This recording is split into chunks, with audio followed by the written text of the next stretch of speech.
SMA is not merely a manufacturer of inverters. A core differentiator of SMA's large-scale energy solutions is our advanced in-house testing capabilities. These capabilities give our customers the security and assurance that our products meet all the region-specific, grid compliance and certification requirements as outlined by regulators and TSOs. Let's take a closer look at the key tests performed here at SMA.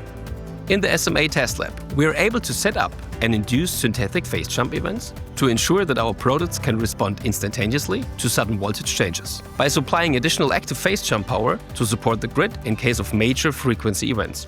These requirements are key for compliance and certification in advanced stability markets such as the UK, Germany, Australia, and more.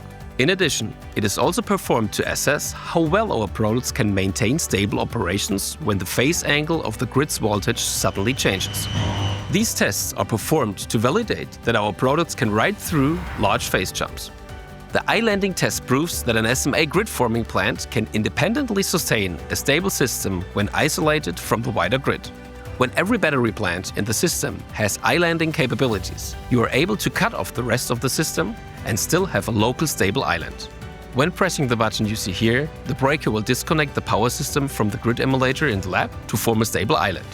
One can then create islands within a system to ensure that it's robust enough to manage large disturbances.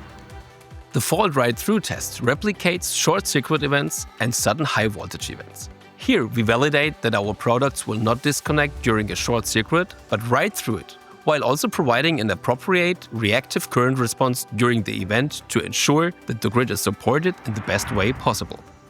Furthermore, we perform harmonic tests on our products to verify that the inverter's output meets the standards for harmonic distortion.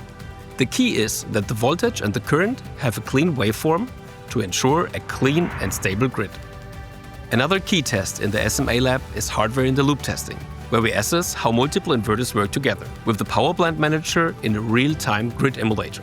Instead of just testing a single device, the hardware-in-the-loop test performs plant-level tests on our equipment to validate software functionality in a controlled and simulated environment. All these advanced, in-house grid disturbance tests performed here at SMA give our customers the security, assurance and the proof that our products will provide the right performance at the right time for the right market. SMA's large-scale energy solutions do not consist merely of exceptionally manufactured products, but also include our engineering services, power plant manager, and these advanced testing capabilities, enabling us to provide unified, reliable solutions for our customers globally.